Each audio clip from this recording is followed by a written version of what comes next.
When a team suddenly goes from underdog to unstoppable, it's never just one thing. It's a storm of the right decisions, timed perfectly, executed with obsession-level precision. That's exactly what's happened with McLaren this season. Everyone's jaws are still on the floor watching them dominate race after race. Not just winning, but making it look easy. What's crazy is that just 2 seasons ago, they were barely hanging on to the midfield. Now, they're rewriting the playbook for how to win in modern Formula One. So how did McLaren pull off this leap? It wasn't magic, it was math, it was engineering, it was data. Read correctly, while other teams like Ferrari, Red Bull, and Mercedes have all had moments where simulator predictions didn't match on-track results, McLaren somehow cracked the code. Their secret weapon isn't just a fast car, it's that their factory simulations, wind tunnel numbers, and real track data all sync like a dream. That's insanely rare in F1.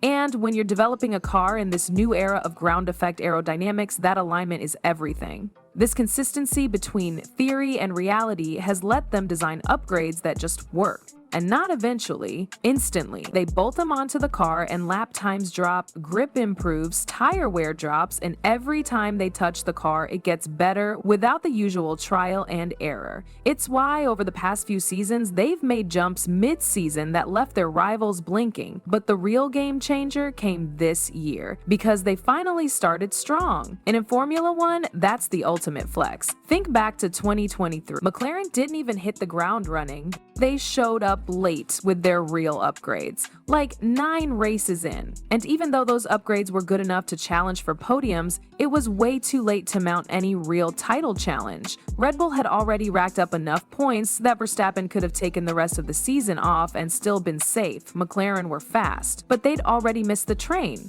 Same story in 2024. They had a floor upgrade that completely changed the game, but it only showed up after the season was underway. Lando Norris got it first, and suddenly McLaren weren't just podium contenders, they were taking wins. But again, too late. Verstappen had already banked 7 wins in the first 10 races. Momentum was gone, the titles were gone, and all they could do was play catch-up. But 2025, this was the first time McLaren started the season at full power. The full package. No excuses, no missing pieces, no wait until we upgrade press briefings. They came in ready and they haven't looked back since. 11 out of 14 races with at least 2 cars on the podium. That's not just good, that's historic. And here's where it gets spicy. For once, Red Bull doesn't have a clear advantage. Verstappen himself has openly admitted that McLaren's medium-sped cornering performance is insane. That's the type of corner that makes up the majority of most tracks, and McLaren is just walking away from the rest of the field in that zone. Their rotation in medium corners is razor sharp. Front end grips, rear end holds, and the car dances through turns like it's on rails. Verstappen didn't sound bitter, just impressed, maybe a little worried. The crazy part? McLaren didn't stumble onto this. Team boss Andrea Stella straight up confirmed that this wasn't some happy accident. The GPS data backs up exactly what Max was seeing with his eyes. It's not hype, it's science. Their car dominates medium-speed corners, which makes them untouchable on most circuits. Sure, they're not #1 in the high-speed stuff like cops or the really tight hairpins, but there aren't enough of those corners per lap to matter where it counts. The meat of every race. They're the kings. There's something almost unsettling about how seamless McLaren's rise has been. It's like they figured out how to cheat the learning curve, only they didn't cheat, they just outworked and outthought everyone else. The key, according to Andrea Stella, lies in what he calls the fundamentals. That's not a flashy word, in fact it sounds kind of boring, but in Formula One, the teams that treat the fundamentals like gospel are the ones that end up building rockets while everyone else is still arguing about tire temps. Stella explained it like this. Every upgrade starts as a theory, a possibility, a what if. You gather the data, interpret it, run it through simulations, and hope what you build in the real world acts the same way it did in the sim. That's where McLaren has separated themselves. They didn't just upgrade the car, they upgraded the method of upgrading. Their entire internal process, from simulation to wind tunnel to physical parts on the track, has been refined and sharpened to the point where mistakes are almost non-existent. Other teams throw parts on the car and hope for the best. Sometimes they get it right. Often, they don't. Ferrari, Mercedes, even Red Bull, they've all had moments where new parts made the car worse. That's a disaster in this sport. You lose races, you lose trust, you burn time. McLaren? They've built an upgrade pipeline so reliable, they're practically printing lap time. That's why their floor upgrades last year were such a big deal. A floor isn't just a cosmetic tweak, it's the entire foundation of how a ground effect car behaves. Changing that mid-season and getting immediate performance is rare. But doing it multiple seasons in a row? That's the mark of a team that isn't guessing anymore. They know exactly what they're doing, and it's paying off, big time. Their correlation between virtual models and real-world performance is the best on the grid. That sounds like a behind-the-scenes detail, but it's actually the core of their dominance. If you can predict exactly how a part will behave before you even build it, you save time, money, and risk. You can take bigger swings, you can plan further ahead. You're not fighting the car, you're evolving it. But this season isn't just about upgrades or data pipelines, it's about the fact that McLaren has something almost no one else has. Two drivers operating at elite level in the same car at the same time.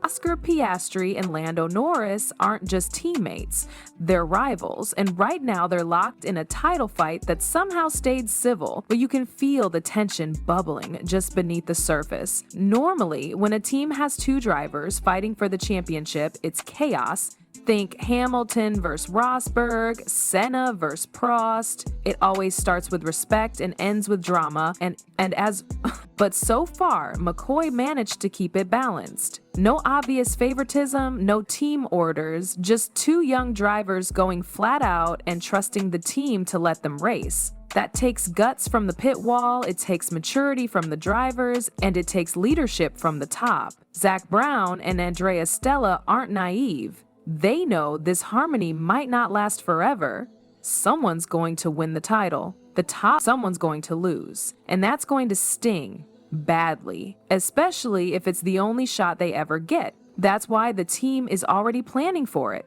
Not in terms of strategy, in terms of emotions. How do you celebrate one driver's career-defining moment without crushing the other guy's soul? That's the question McLaren is trying to answer. McLaren's plan to handle the fallout of a one-winner, one-loser scenario is surprisingly human. Instead of brushing it under the rug or pretending it won't happen, they're facing it head-on. Zach Brown has already said they'll be sitting down with both drivers before the final races and straight up asking, how do you want us to handle this? No PR speak, no sugarcoating, just a real conversation. Because the truth is, the end of the season won't feel like a win for everyone involved, no matter how many trophies are lifted. And that's what makes this version of McLaren different. It's not just about performance anymore, it's about culture. They've built an environment where the drivers feel like part of something bigger, where trust actually exists between team and driver, a rarity in Formula One, where paranoia usually lives in the garage. That trust is the glue holding this title fight together. Because when two alpha-level drivers are this close in performance, it doesn't take much to tear everything apart.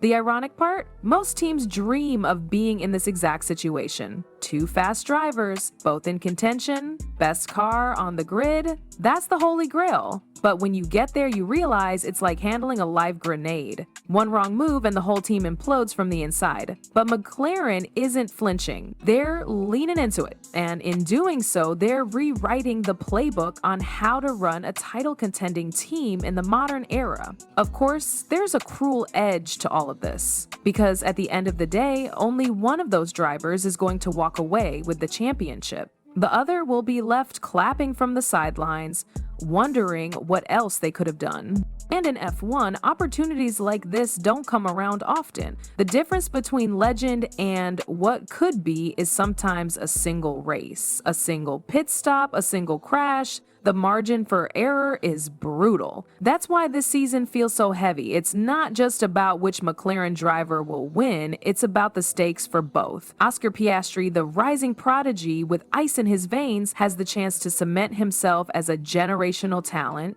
Lando Norris, the golden boy who's been knocking on the door for years, finally has a car worthy of his skill. One of them will have their dream fulfilled, the other might never get this close again. And yet, through all of this, McLaren remains cool under pressure. No chaos, no desperation, just a team doing everything right, from the wind tunnel to the driver briefings. Their transformation from midfield hopefuls to title favorites hasn't just been impressive, it's been clinical. Every move calculated, every upgrade landing, every decision rooted in logic and backed by data. But even with all the engineering excellence and strategic poise, this season will ultimately be defined by something far more unpredictable: emotion. Because when that final checkered flag drops, there will be tears, there will be heartbreak, there will be joy, and McLaren will have to navigate all of it while preparing to do it all again next year. Whatever happens, this season has already proven one thing beyond a doubt: McLaren is back, not just as a fast team, not just as a threat, but as the team, the benchmark, the one everyone else is now chasing. And whether it's Norris or Piastri who takes the crown, they'll both know they were part of something special,